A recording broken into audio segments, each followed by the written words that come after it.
Assalamualaikum warahmatullahi wabarakatuh. Terlebih dahulu marilah sama-sama kita memulakan majlis kita dengan membaca Ummul Kitab Al-Fatihah. A'udzubillahi minasyaitonirrajim. Bismillahirrahmanirrahim. Alhamdulillahi rabbil alamin, arrahmanirrahim, maliki yaumiddin. Iyyaka na'budu wa iyyaka nasta'in. Ihdinas siratal mustaqim. صراط الذين أنعمت عليهم غير المغضوب عليهم ولا الضالين آمين.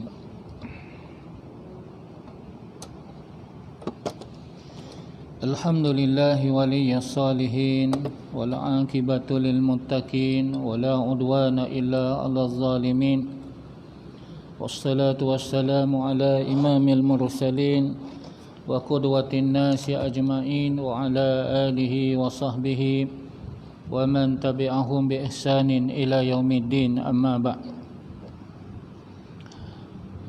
Yang dihormati Tuan Pengerusi Masjid, Tuan Iman, ahli jawatankuasa masjid dan muslimin serta muslimat yang dirahmati Allah Subhanahu wa taala. Bersyukur kita pada Allah Subhanahu wa taala di dalam bulan yang penuh dengan keberkatan ini kita dapat bersama-sama menghadirkan diri kita di rumah-rumah Allah Subhanahu wa taala. Mudah-mudahan Allah Subhanahu wa taala mengampunkan dosa-dosa kita dan mengira segala apa yang kita lakukan ini sebagai amal soleh di sisinya, supaya kita semua mendapat manfaat dan syafaat pada hari yang disebut oleh Allah Subhanahu wa taala, yauma la yanfa'u malun wala banun illa man atallaha biqalbin salim. Hari yang tidak memberi apa-apa manfaat baik harta benda ataupun anak pinak melainkan mereka yang menghadap Allah Subhanahu wa taala dengan hati yang sejahtera. Jadi ketahuilah muslimin muslimat, sejahteranya hati kita ketika mana kita berhadapan dengan Allah Subhanahu wa taala pada hari kiamat nanti bergantung sejauh manakah sejahteranya amalan yang kita lakukan di atas muka bumi ini sepanjang kita hidup, 60 tahun, 70 tahun ataupun 80 tahun. Jadi seterusnya insya-Allah kita sambung pengajian kita amal ibadah usia senja.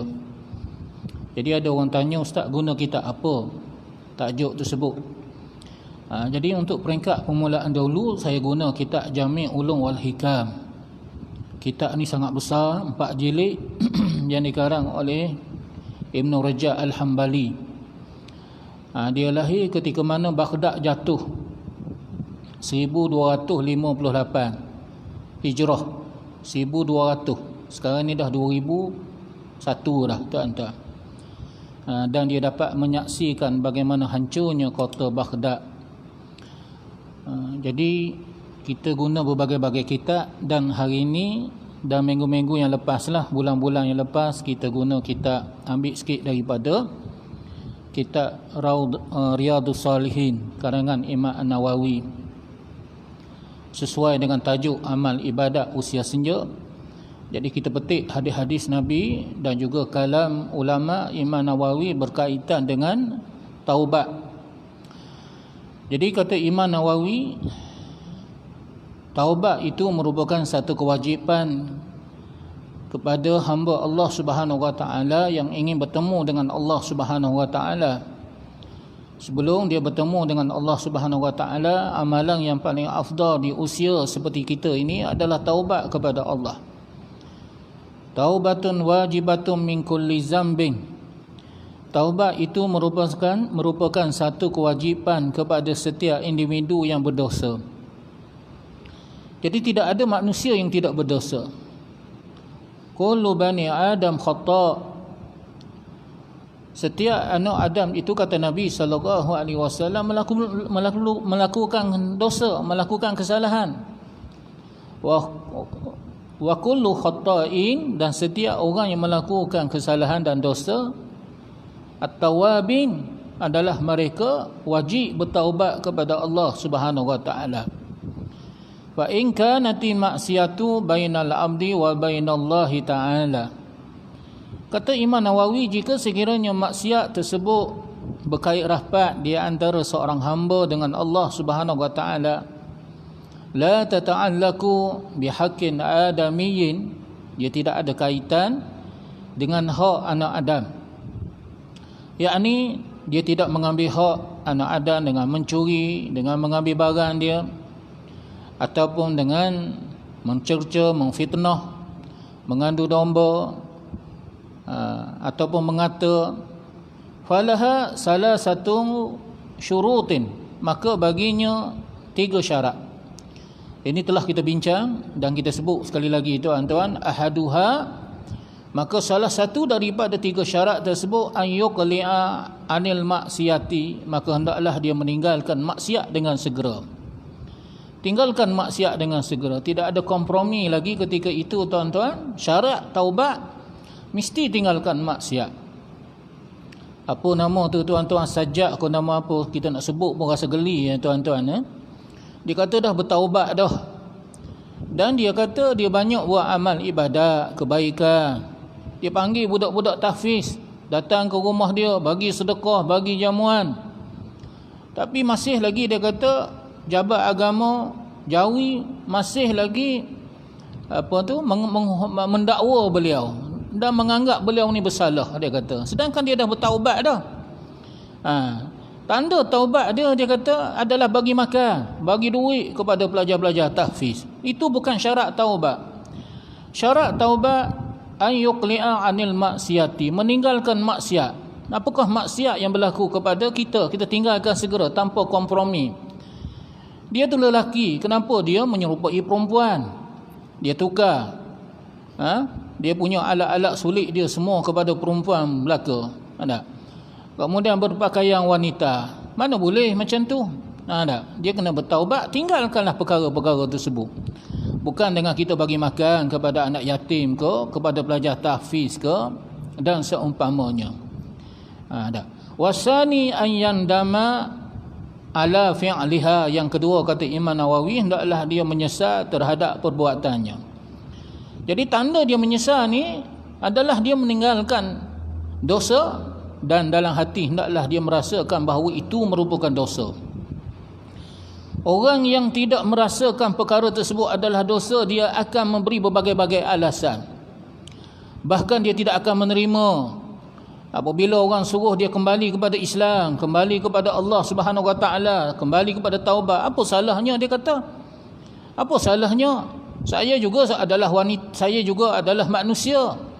Jadi saya ada hak untuk hidup. Saya ada hak untuk berpakaian. Tuhan tak tengok rupa parah ni, luar zahir ni. Tuhan tengok hati kita. Kalau hati kita, niat kita baik, ikhlas, itu yang Tuhan nilai. Dia pusing kat situ pula tuan-tuan. Jadi hendaklah dia menyesal di atas perbuatannya, yakni dengan meninggalkan dosa-dosa tersebut, dengan mengiktiraf bahawa perkara itu adalah dosa. Jadi ini ramai di kalangan kita tuan-tuan yang tidak mengiktiraf bahawa kita ni berdosa, kita ni bersalah. Syarat taubat yang kedua, mestilah kita merasakan bahawa kita betul-betul bersalah. Di mahkamah pun apabila didakwa kesalahan kita, apabila kita kata kita bersalah tuan-tuan, maka mungkin hukumannya ataupun tata cara dia punya pengadilannya berbeza dengan orang yang tidak mengaku bersalah. Nabi Adam AS awal-awal lagi dia mengaku bahawa dia bersalah. Rabbana zalamna anfusana, wahai Tuhan kami telah menzalimi diri kami sendiri.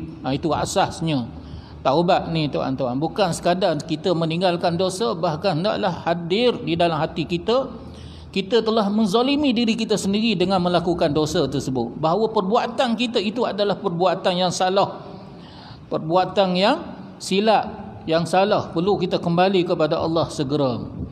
Sebab kata ulama, taubat ni tuan-tuan asal daripada perkataan naba,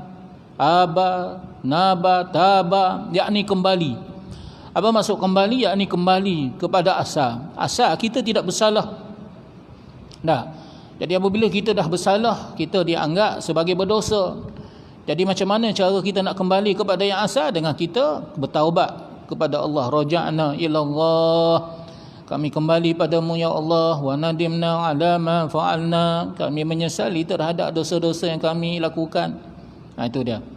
Jadi kita kembali seperti mana asal. Seperti mana bayi yang baru lahir, itulah keadaan asal kitanya tuan-tuan, tanpa dosa. Wasalisu an ya'zima alla ya'uda ilaiha abada, dan yang ketiganya hendaklah kita berazam untuk tidak kembali lagi melakukan perbuatan tersebut. Kalau ada peluang je kita tak naklah buat. Buka handphone tuan-tuan, kadang-kadang macam-macam iklan. Kita saja duk klik gambar perempuan yang tidak senonoh. Taubat macam mana dah? Taubat 4-5 kali dah, tetapi masih lagi ada peluang kita buka lagi WhatsApp tersebut, kita masih lagi buka lagi dia punya link tersebut. Taubat macam mana tu? Itulah taubat, namanya taubat sambil belajar.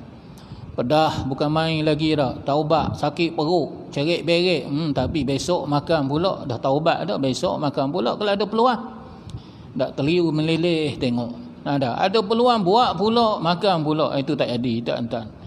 Jadi begitulah. Jadi jika sekiranya kita betul-betul taubat, kita akan meninggalkan segala dosa-dosa tersebut tanpa kompromi. Allah Subhanahu Wa Taala akan menilai segala usaha yang kita lakukan. Jadi kita ni tuan-tuan, hamba Allah, anak Adam, kata Nabi, banyak dosa. Tak ada manusia yang tidak berdosa. Nabi Adam sendiri pun berdosa kepada Allah. Sebab manusia ni asal daripada perkataan insan. Insan itu asal daripada perkataan nasa, anas. Apa maksud nasa, anas? Yakni lupa. Jadi kadang-kadang kita lupa. Bila kita lupa, kita ulang balik perbuatan-perbuatan kita. Maka tidak ada cara untuk kita kembali pada Allah dengan kita menyucikan diri kita daripada dosa-dosa. Cucikan hati kita ni tuan-tuan, daripada dosa. Dengan cara macam mana? Dengan cara kita istighfar. Dengan cara kita istighfar, bertaubat kepada Allah, minta ampun daripada Allah Subhanahu Wa Taala. Niatlah dalam diri kita, kita nak buang tuan-tuan segala dosa-dosa kita yang lepas. Umur 60 tahun dah tuan-tuan, masih lagi mengulangi dosa-dosa yang lama. Tak takutkah kita kepada hari di mana yang disebut oleh Allah Subhanahu Wa Taala, wattaqu fitnatan turja'una fihi ila Allah? Takutlah kepada hari di mana kamu akan dikembalikan kepada Allah. Jadi kita bersihkan diri kita daripada dosa dengan niat nak buang dosa-dosa tersebut. Kalau ada peluang tak nak buat lagi dah. Tuan-tuan, dah tutup dah diary. Niat nak kembali kepada Allah Subhanahu Wa Taala. Kemudian berazam nak berhenti daripada melakukan maksiat. Yakni kita betul-betul berjanji tak nak ulang lagi dosa-dosa yang pernah kita buat. Jadi syarat taubat seperti mana disebut oleh Imam Nawawi, 3 perkara. Yakni rasa menyesal dengan dosa-dosa tersebut. Yang kedua, berazam untuk tidak mahu lagi melakukan maksiat. Dan kalau ada peluang buat dosa, aku tak nak buat dah. Aku tak nak buat dah tuan-tuan. Dan kita buktikan dengan perbuatan kita, bukan dengan ucapan kita, dengan niat kita semata-mata. Jadi pegang 3 perkara ni. Pegang 3 perkara ni. Rasa menyesal dengan dosa-dosa kita yang lepas. Esok lusa aku nak mati dah ni. Berazam untuk tidak mahu lagi melakukan maksiat. Dan kalau ada peluang buat dosa, aku tak nak buat dah. Pegang 3 perkara ni elok-elok tuan-tuan. Berdoalah bersungguh-sungguh kepada Allah Subhanahu Wa Taala sehingga menitih air mata. Minta dengan Allah, ya Allah, aku nak bertaubat, nak kembali padamu ya Allah. Sebab itulah Nabi SAW sebut dalam hadis, man tawadda'a fa ahsana wudu'a, barang siapa yang bangun malam kemudian dia berwuduk dengan sebaik-baik wuduk, summa salla raka'atain, kemudian dia sembahyang 2 rakaat. Nabi tak sebut sembahyang apa, tapi ada ulama yang mengkhususkan bahawa itulah dia sembahyang sunat taubat. Di mana kita ni tuan-tuan kena ada sembahyang sunat taubat, bangun di tengah-tengah malam ketika mana manusia semuanya lena, dibuai dengan mimpi. Ketika itu kita bangun membersihkan diri kita, lalu kita sujud kepada Allah, lalu kita menangis dan kita mengenangkan akan dosa-dosa kita, menitis air mata, minta ampun kepada Allah. Kemudian selepas daripada dia sembahyang, dia pun beristighfar kepada Allah. Dia berkata astaghfirullahalazim, astaghfirullahalazim, astaghfirullahalazim. Maka Allah Subhanahu wa taala akan mengampunkan dosa-dosa hamba-hamba tersebut. Hadis ini adalah hadis yang sahih, tuan-tuan. Jadi insya-Allah jika sekiranya kita ni tuan-tuan betul-betul ikhlas kepada Allah, nak meninggalkan dosa-dosa yang lepas, Allah akan sucikan dosa kita insya-Allah. Dan Allah tu Maha Pengasih kepada hamba-hambanya. Tak ada manusia di atas muka bumi ini yang lebih kasih kepada manusia lain melainkan seorang ibu. Ibu ni tuan-tuan, anak menangis saja tuan-tuan, dia akan bangun dan cepat-cepat respon. Kita orang lelaki ni dibuai mimpi lah tuan-tuan. Tapi si ibu ni bila melahirkan anak, dialah orang yang pertama yang akan menjaga, yang akan mengambil perhatian. Bukan sekadar mengandung 9 bulan 10 hari. Ke mana sahaja si ibu ni pergi tuan-tuan dengan perut bonjolnya membawa si bayi tadi. Sebab itulah tuan-tuan disebut sebagai rahim. Anak ni adalah rahim mak. Dan orang yang memutuskan silaturahim disebut orang yang memutuskan silaturahim. Kenapa disebut sebagai memutuskan silaturahim? Sebab tuan-tuan, seorang manusia tu asal daripada rahim mak. Sebab itulah dikaitkan bahawa orang yang memutuskan silaturahim ni adalah dosa besar. Sebab hubungan di antara mak dengan anak, begitulah kita ni hubungan sesama Muslim. Seumpama satu rahim dengan mak kita tuan-tuan. Jadi bayangkan yang keluar daripada perut rahim mak ni tuan-tuan, ibulah yang paling kasih dan sayang kepada si anak. Tetapi Nabi SAW menyatakan bahawa walaupun si ibu tu sangat kasih kepada si anak, ketahuilah Allah lebih kasih kepada kita yang berdosa, yang ingin kembali kepada Allah, yang ingin bertaubat kepada Allah, lebih daripada kasihnya seorang ibu kepada si anak. Wallahu arhamu li ibadih. Sesungguhnya Allah lebih mengasihi akan hamba-hambanya yang berdosa, yang ingin kembali kepada Allah dengan bertaubat, yang ingin menyucikan hatinya daripada dosa-dosa. Min waladati biwaladiha. Lebihnya kasih Allah kepada kita yang berdosa, yang ingin kembali kepada Allah, lebih daripada seorang ibu. Min waladati, lebih daripada seorang ibu, kata Nabi sallallahu alaihi wasallam, lebih daripada seorang ibu kepada si anaknya. Jadi begitulah kasih dan sayangnya Allah kepada kita. Imam Ghazali pernah ditanya, kenapa aku masih lagi hidup pada hari ini sedangkan usiaku dah 70 tahun. Setiap hari aku menderita dengan berbagai-bagai kesakitan. Nak sembahyang pun dah tak larat, tak mampu dah nak sembahyang. Najis bertepik, najis bertepik dekat tubuh tuan-tuan, tapi dia tetap sembahyang mengikut kemampuan dia. Dia minta dengan Allah, ya Allah, jika sekiranya mati itu adalah lebih baik bagiku, matikanlah aku dalam keadaan yang seperti ini, sebab tidak sanggup lagi untuk menanggung penderitaan hidup. Manusia tidak peduli, tak ada saudara mara yang peduli, anak-anak pun tidak peduli. Dalam keadaan nak menguruskan diri pun tak mampu, apatah lagi nak minta orang yang hidup seperti anak menguruskan dirinya pun tak mampu. Dia berdoa pada Allah, ya Allah, jika sekiranya mati lebih baik bagiku, maka matikanlah aku. Di saat tersebut, lalu dia bertanya kepada Imam Ghazali, ketika mana Imam Ghazali menziarahinya, kenapa Allah masih lagi membiarkan aku hidup? Maka jawab Imam Ghazali, itulah tanda kasih sayang Allah kepada kamu, di mana Allah nak bagi peluang untuk kamu menghapuskan dosa-dosa dengan sebab kamu sakit, dan peluang untuk kamu bertaubat. Kerana bila kita hidup pada hari ini, kita masih lagi berpeluang untuk kita bertaubat, untuk kita beristighfar, untuk kita kembali kepada Allah Subhanahu wa taala. Ada satu kisah saya pernah cerita dah tuan-tuan. Seorang lelaki yang kaya, yang dipenuhi dengan kemewahan. Musim-musim Covid ni tuan-tuan, projek semua habis. Bahkan ramai orang yang tidak bekerja, tidak ada sumber pendapatan. Lalu dia ni tuan-tuan banyak aset. Cuma biasalah musim-musim Covid, tak ada projek. Walaupun bankrupt, walaupun tuan-tuan hutang banyak tuan-tuan, tetapi rumah masih ada, kereta masih ada. nak makan tak ada masalah.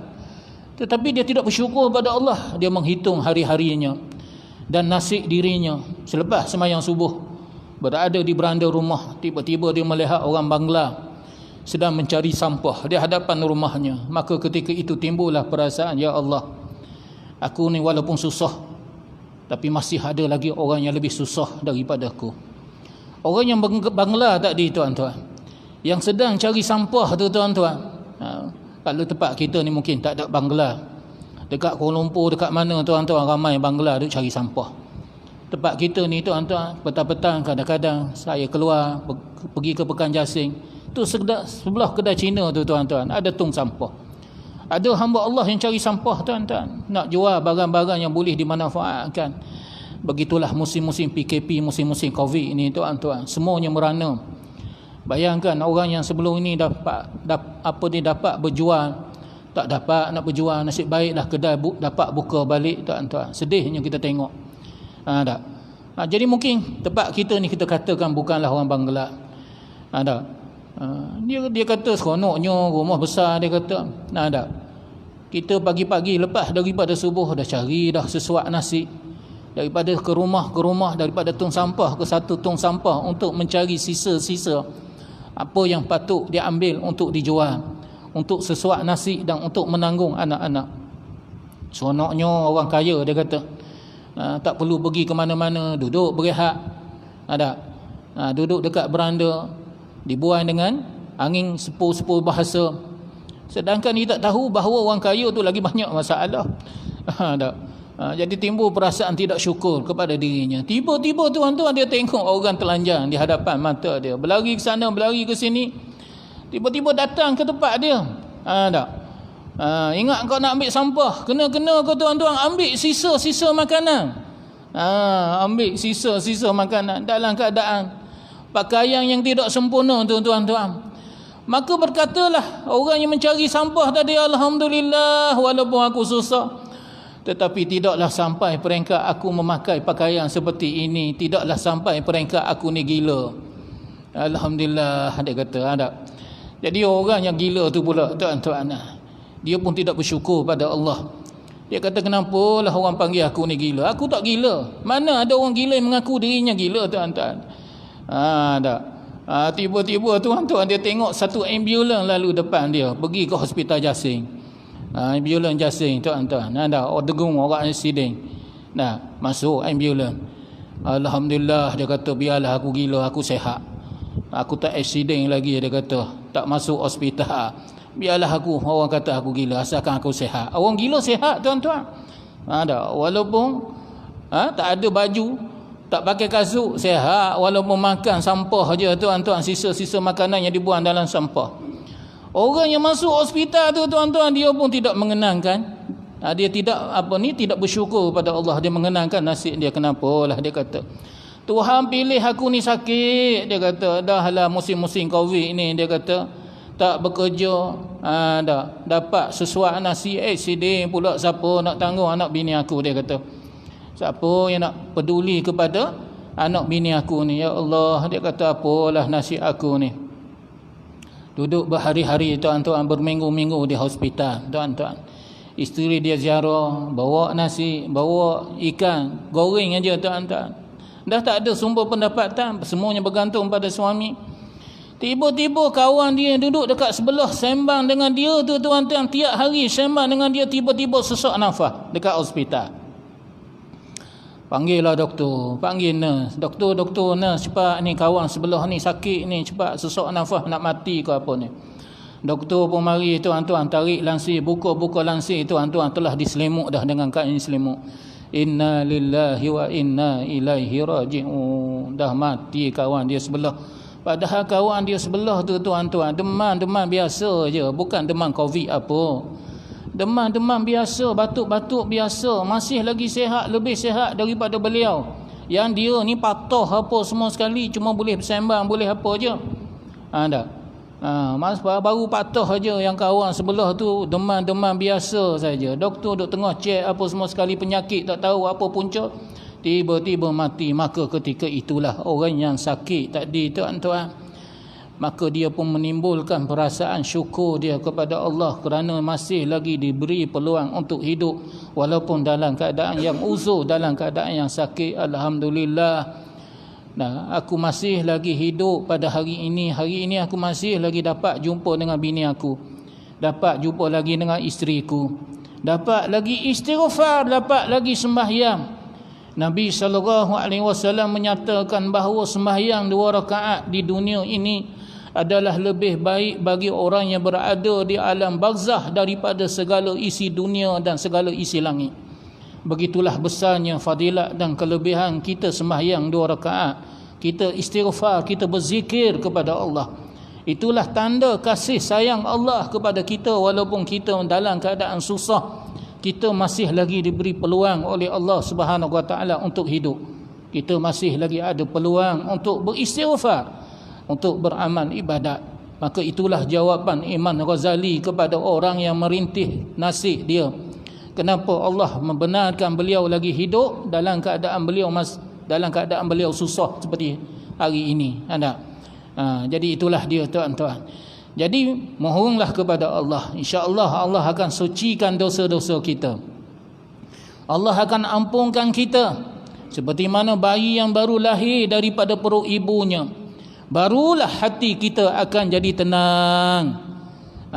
Bila kita bersyukur dengan nikmat-nikmat Allah, kita kenal tentang rahmat Allah kepada kita. Orang kita susah, orang lain lagi susah daripada kita. Sebab itulah kalau kita nak bersyukur, kita kena tengok orang di bawah kita, jangan kita tengok orang di atas kita.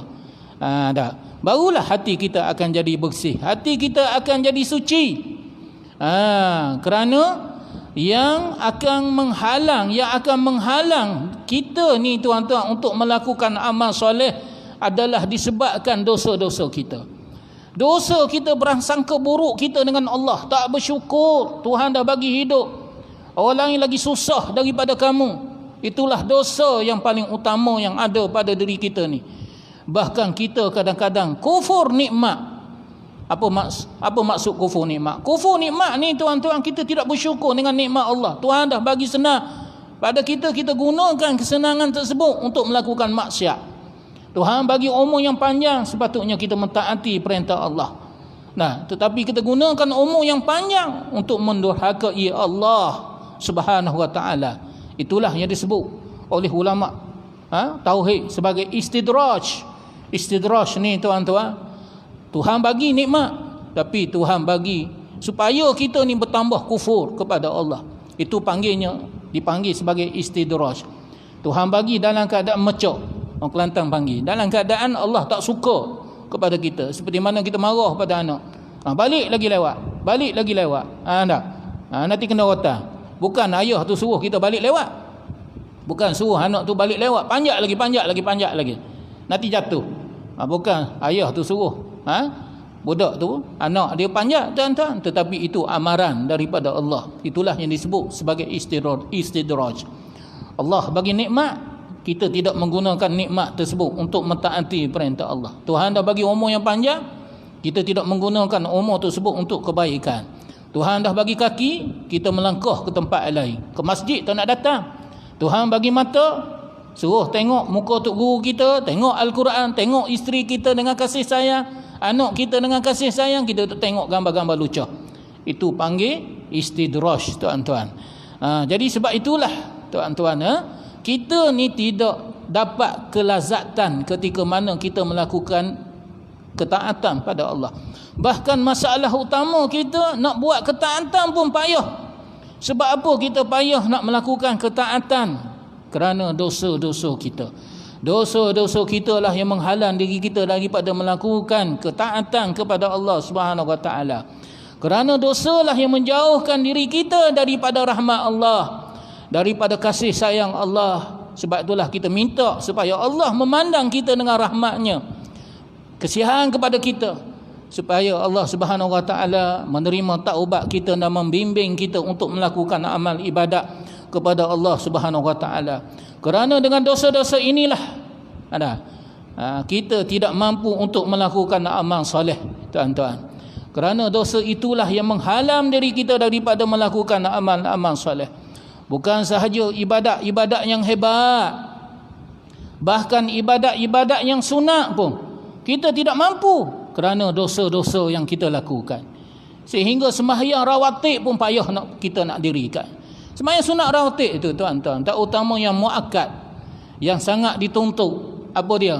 Qabliyah sebelum daripada subuh, sebelum daripada zuhur, selepas daripada zuhur, sebelum daripada asar, lepas daripada maghrib, lepas daripada isyak. Cuba tengok tuan-tuan, ramai yang datang ke masjid tak sembahyang sunat rawatib. Kenapa tu? Kerana dosa-dosa yang ada pada diri kita, itulah yang menghalang diri kita melakukan ibadat kepada Allah Subhanahu wa taala. Tuan-tuan yang dirahmati Allah Subhanahu wa taala, seorang ulama pernah berkata, wa iza lam tuqaddir ala qiyamul lail wa siyamin nahar fa'lam annaka mahrumun muqabbal qabbalatka khati'atuka. Ada Abidul Haramain yang digelar sebagai Abidul Haramain, tuan-tuan, seorang yang abid, yang sangat zuhud. Dia pernah berkata, iza lam tuqaddir ala qiyamul lail, kalau kita tidak mampu nak buat benda yang baik, benda yang sunat, contohnya berqiyamul lail di waktu malam, wasiyamun nahar, berpuasa sunat hari Isnin, hari Khamis pada siang hari. Fa'lam, ketahuilah, annaka mahrumun muqabbal, sesungguhnya diri kamu telah dibelenggukan. Apakah yang membelenggukan diri kita sehingga kita tidak mampu nak buat amal kebaikan ni? Datang ke masjid tak mampu. Mungkin kita kata sembahyang tahajud waktu malam tu benda yang berat, benda yang besar. Puasa sunat tu benda yang besar, tuan-tuan. Tetapi tuan-tuan nak datang ke masjid, duduk dalam majlis ilmu, nak tolong orang pun tuan-tuan, nak buat kebaikan pun tuan-tuan, dipertikaikan orang nak buat kebaikan, tuan-tuan. Orang nak membantu orang yang susah, dipertikaikan, tuan-tuan. Kenapa kita tak mampu nak buat demikian? Itulah sebab dosa-dosa kita yang membelenggu diri kita. Qabbalatka khati'atuka, ketahuilah dosa kamu itulah yang membelenggukan diri kamu, sehinggalah kamu tidak mampu untuk melakukan kebaikan. Itulah kesan, tuan-tuan, bahana dosa. Bahana dosa dia akan menghalang diri kita daripada melakukan kebaikan, melakukan amal soleh. Bukan sekadar ibadat-ibadat yang hebat-hebat aja, tuan-tuan. Bahkan amalan-amalan yang sunat, seperti sembahyang sunat rawatib, seperti puasa sunat, kita akan rasa seronok apabila kita tidak ada dosa. Sebab dosalah yang menghalang diri kita daripada melakukan kebaikan. Maka terlebih dahulu hendaklah kita bertaubat kepada Allah, barulah Tuhan akan bagi rahmat kepada kita. Sebab itulah Nabi Adam terlebih dahulu dia bertaubat. Rabbana zalamna, wahai Tuhan kami telah menzalimi diri kami sendiri. Wa illam taghfir lana, kalau engkau tidak mengampuni kami, wa tarhamna, barulah minta rahmat. Barulah minta rahmat. Setelah dia mengiktiraf dia telah melakukan kezaliman, dia berdosa, minta ampun, barulah minta rahmat. Wa illam taghfir lana wa tarhamna, kalau engkau tidak mengampuni kami dan merahmati kami. Kita ni minta rahmat macam-macam dengan Allah, tapi adakah kita kembali kepada Allah dengan membersihkan diri kita daripada dosa? Jadi sebab itulah, tuan-tuan, jadi bahkan semua ibadat yang kita buat, sedekah ke, baca Al-Quran ke, solat dan lain-lain, kita akan rasa seronok apabila kita ni jiwa kita bersih, apabila hati kita bersih. Jadi nak bersihkan jiwa kita, hati kita adalah dengan taubat lah. Jadi syarat dia mestilah kita minta ampun dengan Allah, bertaubat terlebih dahulu dengan Allah Subhanahu wa taala. Jadi mintalah dengan Allah Subhanahu wa taala, ya Allah, aku ni banyak dosa, ya Allah, dosa aku kepada isteriku, kepada anakku, dosa aku kepada kawan-kawanku, kepada ibu bapa aku, ya Allah, dosa aku kepadamu pun bagaikan berpasir di lautan, ya Allah, banyaknya dosa-dosa aku, bagaikan laut, bagaikan air-air di dalam lautan, ya Allah. Kalau engkau tidak mengampuni aku, ya Allah, merahmati aku, ya Allah, maka termasuklah aku di dalam orang-orang yang rugi. Kita ulang kita sebut perkara tersebut. Dan asasnya 3 perkara tadilah. Asasnya 3 perkara tadi. Yang pertama, rasa menyesal dengan dosa-dosa yang kita lakukan. Yang kedua, kita berazam untuk tidak mahu lagi kembali melakukan maksiat. Dan kalau ada peluang nak buat dosa, maka kita tinggalkan dosa-dosa tersebut. Dah. Maka kata Imam Ghazali lagi, tuan-tuan, wa in kana ma'siyatu tata'allaqu bi adamiyyin, jika sekiranya dosa ini berkait rapat dengan hak anak Adam. Dah. Jadi kalaulah dosa berkait rapat dengan hak anak Adam, hak orang, macam mana syarat taubatnya? Fa in kana malan au nahwuhu, kalaulah berkait rapat dengan harta ataupun barang yang kita ambil, yang kita pinjam ke, kita ambil ke, tuan-tuan, tanpa pengetahuan dia, tanpa minta izin dengan dia ke, radduhu, kita kembalikan ilaihi, kepadanya. Kita kembalikan kepadanya.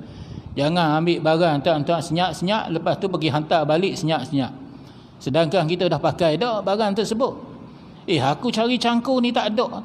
Tiba-tiba esok ada pula cangkul. Dah. Senyap-senyap aja dah. Kawan kita pinjam, tuan-tuan, tak beritahu. Jadi kena beritahulah, tuan-tuan. Dah. Kita ni kadang-kadang marah lah. Siapa lah ambil barang aku ni? Aku letak kat luar. Kita ingat kau orang dah curi dah. Dah. Musing, tuan-tuan, musing besi-besi buruk dulu, tuan-tuan, mahal, tuan-tuan. Habis dia punya tingkap-tingkap rumah saya. Duk tengah buat rumah, tuan-tuan, letak tingkap bawah rumah mak saya. Ada satu masjid dekat Perak. Dulu saya mengajar dekat Perak, tuan-tuan. Masjid tadi masjid lama, tapi baru tukar tingkap, ada masih lagi elok. Tiba-tiba ada seorang hartawan, dia bagi 2 juta, sejuta lebih lah buat masjid baru. Dah sebab tak muat lah masjid lama dia repair dah tak cantik, roboh lah masjid lama. Jadi tingkap-tingkap tadi, tuan-tuan, pintu apa semua sekali, saya pun cari kawan yang nak balik ke Kelantan, balik ke Terengganu, muat dengan lori, tuan-tuan. Tak boleh lah buat rumah, tak payah dah beli tingkap. Tingkap elok-elok dengan cermin elok-elok lagi, tuan-tuan. Jadi ada yang pecah-pecah tingkap tu, tuan-tuan. Aluminium cantik-cantik lagi, letaklah bawah rumah mak saya. Balik bercuti tengok habis hilang. Itu musing besi buruk mahal, tuan-tuan. Waktu tu habis kena curi. Tak. Basikal buruk arwah ayah saya, basikal tua macam cerita Sudirman tu, tuan-tuan. Kita nak repair lah, tak. Habis kena kebah, tuan-tuan. Musing. Waktu tu musim besi-besi buruk, tuan-tuan. Kita ni bukan main marah lagi, tuan-tuan. Bayangkan. Tak. Benda yang kita sayang, benda yang kita sayang. Begitulah, tuan-tuan. Jadi hukumnya adalah berdosa. Jadi kalaulah kita ni, tuan-tuan, tidak maafkan mereka, dosa dia tu, tuan-tuan, kita akan boleh tuntut dia pada hari kiamat nanti. Jadi sebab itulah orang tanya saya, Ustaz, kalau orang ambil barang kita ke, orang ambil duit kita ke, tak, bagaimana keadaannya, Ustaz? Saya kata yang pertama, kita lah minta dia bayar balik lah. Kita bayar balik, minta dia bayar balik tu, tuan-tuan, sebab kita nak selamatkan dia. Kita nak selamatkan dia ni. Sebab Nabi sebut dalam hadis, sesiapa yang mati dalam keadaan dia berhutang, maka Allah tak akan terima dia punya amalan dia, tak akan terima dia punya mayat dia, jenazah dia, tergantung-gantung di alam barzah tu, tuan-tuan, di antara langit dengan bumi, tuan-tuan. Jadi sebab itulah orang yang berhutang ni, tuan-tuan, kita ingatkan tentang hutang dia tu, tuan-tuan. Kita nak selamatkan dia. Tapi kalau saya halalkan, macam mana, Ustaz? Itu yang terbaik. Bila kita halalkan, tuan-tuan, kita maafkan kesalahan orang, tuan-tuan. Kita dengan dia dah tak ada apa dah. Pada hari kiamat nanti, kita tak tuntut dah apa-apa daripada beliau. Dan beliau pun tak ada dah hubungan dengan kita. Dia cuma dosa dengan Allah Subhanahu Wa Taala pula lah. Sama ada dia bertaubat ataupun tidak, dia dosa dia dengan Allah. Dosa kita dengan dia dah tak ada dah, tuan-tuan. Tapi Ustaz, bukannya sikit ni, Ustaz, 50,000 ni, Ustaz. Ingat kalau dapat sikit nak bagi kat Ustaz untuk amal Palestin. Dia kata, tuan-tuan, bukan masalah sikit banyak. Kalau masalah banyak, lagi besar ganjaran pahalanya apabila kita memaafkan, apabila kita menghalalkannya. Habis itu dia tak minta halal pun dengan kita, dia tak minta maaf pun dengan kita, tak jumpa pun dengan kita, kita telefon pun tak angkat, apatah lagi nak minta maaf dengan kita. Itu masalah dia lah. Kita dengan dia kita dah selesai. Bila kita halalkan, kita minta maaf. Kita dengan Allah, Allah bagi ganjaran yang lebih baik. Wa man afa wa aslaha. Barang siapa yang memaafkan dan dia islah, maka baginya fa ajruhu ala Allah. Allah sendiri yang akan bagi pahala, tuan-tuan. Jadi bukan 30,000, bukan 50,000, bahkan fa ajruhu ala Allah ni pahala yang Allah akan bagi kepada kita ni, tuan-tuan, tidak ada nilainya nak dibandingkan dengan nilai dunia. Sebab itulah, tuan-tuan, kita halalkannya lah, tuan-tuan. Jadi kita dengan dia dah tak ada apa-apa dah, tak ada ta'alluq apa-apa lah. Dia dengan Allah pula lah, dia bertaubat ke apa semua sekali. Dan dia dengan kita lah pula. Kita dengan dia dah tak ada, dia dengan kita lah pula, sebab dia tak minta maaf dengan kita. Dia tidak minta halal dengan kita. Ini payahnya, tuan-tuan, masalah apabila melibatkan hak orang ni. Sebab itulah kata Imam Ghazali, Imam An-Nawawi, jika sekiranya perkara berkait rapat dengan manusia, farudduhu ilaihi, maka hendaklah kita kembalikan kepadanya. Wa in kana haddun, wa in kana hadda, jika sekiranya melibatkan hak, mencuri sebagai contohnya, had hudud sebagai contohnya, kita tuduh dia qazafin, contohnya qazaf, menuduh dia berzina, au nahuhu, ataupun menuduhnya melakukan benda-benda yang bacu, makannahu minhu, maka hendaklah dilaksanakan hukuman. Jadi hukuman tersebut, tuan-tuan, adalah salah satu daripada kaedah nak membersihkan orang yang berdosa. Jadi dalam Islam ni, tuan-tuan, hukuman potong tangan ke, hukuman rejam ke, adalah kaedah untuk membersihkan diri daripada dosa. Sebab itulah di zaman Nabi SAW, ada sahabiah Mu'aiz nama dia datang jumpa dengan Nabi. Ya Allah, ya Nabi, aku telah berzina. Nabi kata pergi balik tu.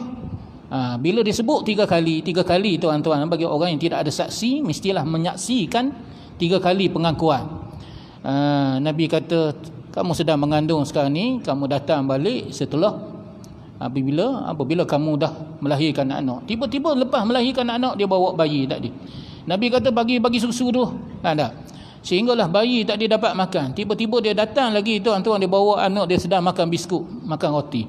Maka Nabi SAW memerintahkan supaya direjam kepada sahabiah tadi. Ketika mana laksanakan hukuman rejam tadi, dikambus separuh badan, tuan-tuan, dalam keadaan auratnya ditutup. Tiba-tiba Khalid bin Al-Walid dia ambil batu besar lalu dilemparnya. Dia kata, mampu kamu, dia kata, wahai penzina. Tiba-tiba dia terus mati. Maka kata Nabi SAW, sesungguhnya dosanya telah diampunkan dan dia mendapat ganjaran pahala lebih baik daripada kamu, wahai Khalid. Lebih baik daripada kamu. Begitulah, tuan-tuan, ganjaran pahala bagi orang yang bertaubat.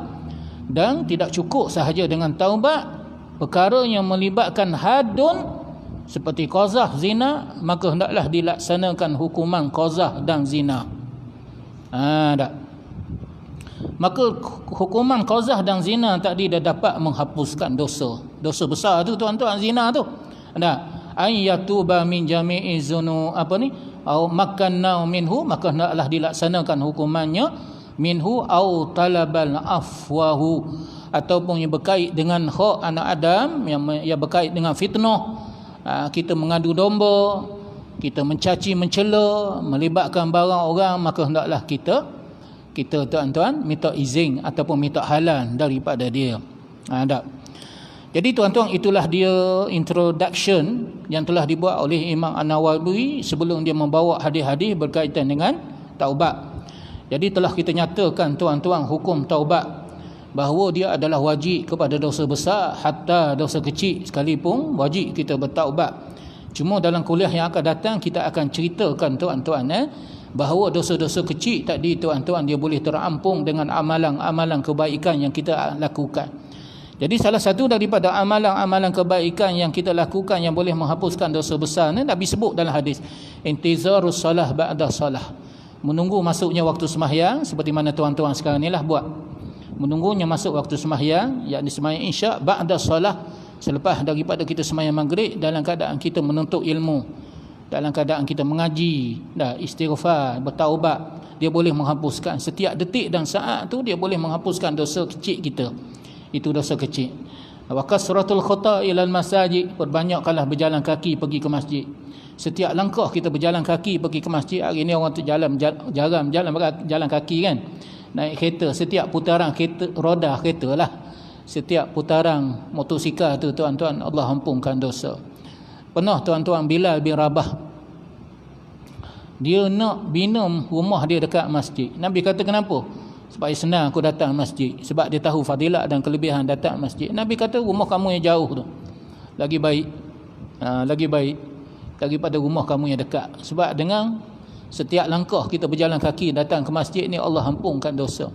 Pernah sampai ke dia rentang tali tuan-tuan daripada rumah dia tu tuan-tuan, untuk peringkat permulaan. Sebab nak datang ke masjid tak biasakan jalan, nak datang ke masjid. Nabi larang. Nabi larang. Tak apalah, peringkat permulaan Nabi kata buatlah, tapi lepas ni tak payahlah. Dah menunjukkan kesusahan kita datang ke masjid. Apatah lagi musim-musim Covid ni, kita datang ke masjid tuan-tuan dalam keadaan kita jaga SOP. Dah susah tuan-tuan ni, pakai masknya, bawa sejadah sendiri, penjarakannya, kena bagi nama kalau sembahyang Jumaat tuan-tuan. Semalam saya mengajar dekat Bukit Katil tuan-tuan. Lepas sembahyang tengok beratur panjang.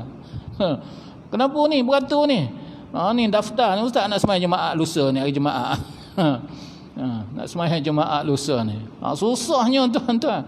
Kena daftar nak sembahyang Jumaat. Tapi insya-Allah tuan-tuan, setiap kesusahan itu Allah Subhanahu Wa Taala akan nilai pahala dan ganjaran yang sangat besar. Dan kita telah sebut tentang syarat-syarat taubat tuan-tuan. Cuma tuan-tuan, Imam Asmawi ni dia datang selepas daripada Imam Nawawi. Imam Asmawi ni anak murid Imam An-Nawawi lah. Saya Imam Nawawi pun tak cerita lagi kepada tuan-tuan. Lepas ni kita cerita sikit lah, lepas tu kita tutup majlis kita dah. Imam Asmawi ni dia letak lagi 2 syarat. Kita sebut tadi 3 syarat kan. Yang melibatkan hak orang tuan-tuan, tambah 1 lagi 4. Tapi dia tambah lagi 2 Imam Asmawi ni. Yang pertama dia kata, yang keempat kita sebut. Yang keempat lah kita kata, meninggalkan kawan yang berdosa, yang melakukan dosa tadi. Kalau melibatkan kawan, tinggalkanlah kawan. Kalau melibatkan kerja, tinggalkan kerja. Kalau melibatkan tempat, kena hijrah, dia kata. Tu dia tuan-tuan. Yang kelima, hijrah kita tadi, tinggalkan dosa kita tadi, taubat kita tadi kerana Allah, bukan kerana kawan, bukan kerana ada peluang yang lebih baik, maka kita pun tinggalkanlah dosa. Ada. Kita ni tuan-tuan, bila dah tua ni barulah kita nak tinggalkan dosa. Ada. Bayangkan kalau orang muda tuan-tuan tinggalkan dosa. Tua-tua ni takkanlah nak tengok benda-benda yang tak senonoh lagi dalam handphone ustaz. Betul lah, bila dah tua dah, tak ada nafsu dah. Tapi kalau yang muda tuan-tuan tinggalkan benda-benda yang tak senonoh dalam handphone tu, hak Tuhan sangat suka. Dalam hadis Nabi sebut, innallaha yuhibbut tawwabin. Allah sangat suka pada orang yang bertaubat. Tetapi kata Nabi, Allah lebih suka ni orang yang muda-muda ni, macam tuan-tuan ni yang belakang-belakang, yang bertaubat pada Allah. Allah lebih suka orang yang muda yang bertaubat pada Allah. Sebab apa? Sebab orang tua macam kita ni, macam saya ni lah tuan-tuan, dah tua dah lah, 50 lebih. Esok lusa kamu nak mapuh dah, kamu nak mati dah. Sebab itulah kamu taubat. Dah. Tapi yang muda ni tuan-tuan, duk tengah naik ni tuan-tuan, peluang untuk dia melakukan maksiat dan dosa masih lagi terbuka. Sebab itulah golongan pemuda ni memang disebut dalam Al-Quran, innahum fityatun amanu bi rabbihim wa zidnahum huda. Mereka ini adalah pemuda-pemuda yang beriman dengan Tuhan mereka. Dengan sebab mereka beriman, sebab payah nak cari pemuda yang beriman. Wa zidnahum huda, maka kami tambahkan hidayah kepada mereka. Okeylah tuan-tuan.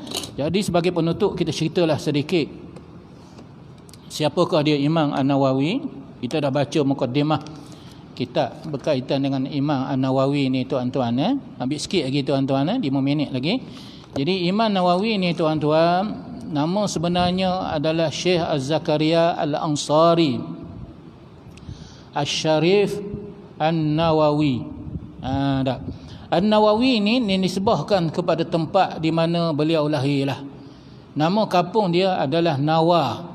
Nawa ni dekat dengan Baitul Maqdis. Saya pun tak pasti hari ini dia berada dalam negara Syria ataupun dalam negara Palestin tuan-tuan. Tapi kalau kita tengok dalam peta, kita search dalam Google tuan-tuan, Nawa tu memang ada. Tak silap saya termasuk dalam Syria, dia sepadan dengan Palestin. Hebatnya Imam Nawawi ni tuan-tuan, dia karang satu kitab mazhab Syafi'i yang paling besar. Kitab Imam Syafi'i yang paling besar, kitab lah. Dia syarah kitab tu tuan-tuan. Daripada kitab tu dia syarah jadi 15-16 jilid.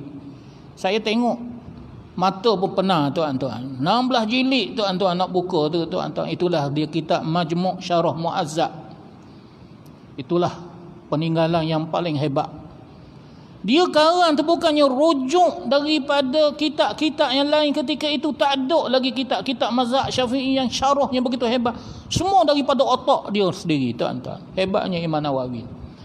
Dia ni lahir tuan-tuan 631 Hijrah, yakni di abad yang ke-7. Nabi SAW lahir 571, dia lahir 631. Begitu tuan-tuan. Lahir di kampungan Nawa. Lepas tu umur 10 tahun dia dah hafal Al-Quran. Zaman dulu macam Imam Syafi'i lah. Imam Syafi'i umur 10 tahun hafal Al-Quran. Imam Syafi'i mak dia kata, aku nak hantar kamu nak pergi ke Mekah. Dan dia beritahu pada mak dia, mak saya nak pergi ke Mekah. Menangis mak dia. Kenapa kamu nak berpisah dengan mak? Ayah dah tak ada dah. Sebab ayah dia mati masa Imam Syafi'i dalam kandungan mak dia, macam dengan Nabi SAW kan. Kata Imam Syafi'i, aku nak belajar, dia kata. Saya nak belajar agama. Menangis mak dia. Ya Allah, dia kata. Ingat kepada arwah ayah kamu dahulu. Ayah kamu dulu pesan bila dah menghafal Al-Quran, habis 30 juzuk menghafal Al-Quran, hantar ke Mekah. Bagaimana Imam Syafi'i itu tuan-tuan umur 10 tahun nak pergi ke Mekah. Macam betul-betul seperti mana pesanan ayah dia kepada mak dia. Jadi Imam Nawawi umur 10 tahun dia tinggalkan kampung dia Nawa, dia berhijrah ke Damsyik. Umur 45 tahun tuan-tuan dia balik ke dia berhijrah daripada satu tempat tuan-tuan, dia belajar. Dia pun baliklah tuan-tuan ke tanah air dia. Sebelum dia balik ke tanah air dia pergi ke Hebron. Hebron ni dulu namanya Khalil, tapi Mak Saleh tukar kepada Hebron, Khalil. Khalil ni gelaran kepada Nabi Ibrahim. Di situ ada makam Nabi Ibrahim, ada Masjid Ibrahimi. Saya pernah sampai ke sana bersama dengan Amah Palestin 2-3 tahun yang lepas. Kemudian dia melakukan ibadat di Baitul Maqdis, Masjidil Aqsa. Kemudian dia pun tuan-tuan ziarah mak ayah dia di Kampung Nawa. Terus dia sakit, dia meninggal dunia. Dia meninggal dunia dalam usia umur 45 tahun. Tak sempat nak kahwin. Jadi jangan pula tuan-tuan kata aku tak kahwin, sebab Imam Syafi'i pun tak kahwin. Kata Ibn Mas'ud, aku ni kalau ada umur aku yang berbaki 1 hari pun aku akan kahwin, dia kata. Aku akan kahwin. Jadi ketika itu isteri dia mati, lalu dia pun nak kahwin. Orang pun kata pada dia, tua-tua bangka pun nak kahwin. Dia kata, aku kalau ada 1 hari pun umur berbaki aku nak kahwin, dia kata. Sebab aku tak nak jumpa dengan Allah dalam keadaan aku bujang. Itu Ibn Mas'ud tuan-tuan. Jadi Imam Nawawi ni tuan-tuan, dia tak kahwin ni sebab dia mewakafkan dirinya ni untuk ilmu. 1 hari dia belajar kitab tuan-tuan, 12 kitab belajar. Allahu Akbar tuan-tuan, hebatnya. Saya pernah duduk dekat pondok. 1 hari daripada lepas subuh tu tuan-tuan sampai ke asar belajar kitab. 3-4 kitab pun kita dah pening sambil-sambil belajar, duduk tidur bersengguk tuan-tuan. Macam mana Imam Nawawi ni belajar sampai ke 12 kitab tuan-tuan.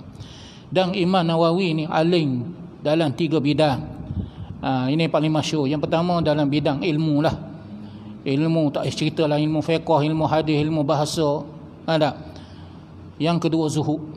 Zuhud dia ni tuan-tuan, dia hanya makan sekali aja. Dia makan lepas daripada isyak. Sekali aja. Pagi dia tak makan sebab dia puasa, banyak puasa. Dia sangat zuhud tuan-tuan, sangat zuhud. Yang ketiga, kehebatan beliau amal ma'ruf nahi munkar. Tak kira siapa dia tegur. Pemerintah dia tegur. Pernah tuan-tuan dengar cerita bagaimana Imam Nawawi ni dia buang negeri tuan-tuan. Dia tegur pemerintah dia. Ketika itu takhta menyerang tuan-tuan kota Damsyik, maka pemerintah telah mewajibkan cukai kepada rakyat dia. Imam Nawawi tegur pemerintah. Dia kata ambil harta kerajaan terlebih dahulu tu. Apa yang dipakai oleh oleh istana dayang-dayang tu, mas-mas yang dipakai oleh dayang-dayang tu lebuhkan habis untuk membeli senjata untuk membeli apa kelengkapan perang berhadapan dengan Tartar. Jangan menyusahkan rakyat dalam keadaan rakyat susah, menyusahkan lagi rakyat ni. Akhirnya beliau telah dibuang negara, tuan-tuan. Itu cerita Imam Nawawi ni. Amal ma'ruf nahi munkar dia sangat hebat. Dalam bidang ilmu hadis pula, tuan-tuan, ulama kira hadis-hadis yang diriwayat, yang dimuatkan oleh Imam Nawawi yang dia hafal ni sebanyak 1 juta. Kata Imam Ahmad, aku kira dalam kitab-kitab yang ditulis oleh Imam Nawawi ni 1 juta hadis yang dia hafal. Bayangkan tuan-tuan, daripada 1 juta hadis yang dia tulis dalam kitab-kitab dia, begitu banyak kitab ni tuan-tuan, hanya 200 saja kitab, 200 saja hadis yang dia muat dalam kitab ni, Riyadhus Salihin ni. 2 jilid ni kitab ni tuan-tuan, Riyadhus Salihin ni. Inilah kitab hadis yang paling masyhur. Sebab dia fikir 1 juta hadis ni manalah orang mampu nak baca, dia kata. Maka dia pilihlah hadis-hadis daripada Sahih Bukhari, Sahih Muslim, ambil 2000 sahaja dan dia kumpulkan mengikut bab-bab. Maka dikarangnya sebuah kitab namanya Riyadhus Salihin. Apa maksud Riyadhus Salihin? Riyadu ni maksudnya riyad, yakni taman-taman. Raudah ni plural, jamak. Ada riyad ni taman.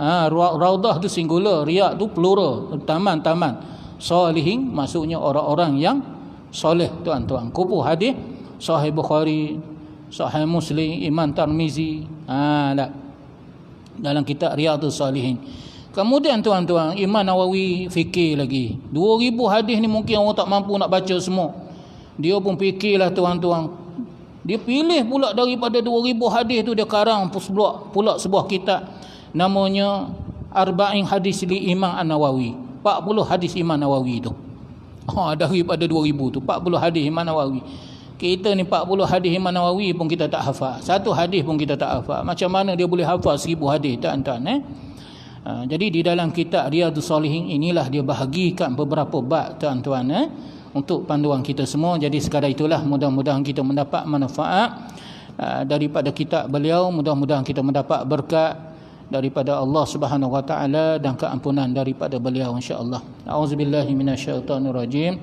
Bismillahirrahmanirrahim. Rabbana zalamna anfusana wa illam taghfir lana wa tarhamna lanakunanna minal khasirin. Rabbana atina fid dunya hasanah wa fil akhirati hasanah wa qina azabannar. Walhamdulillah. Taqabbalallah.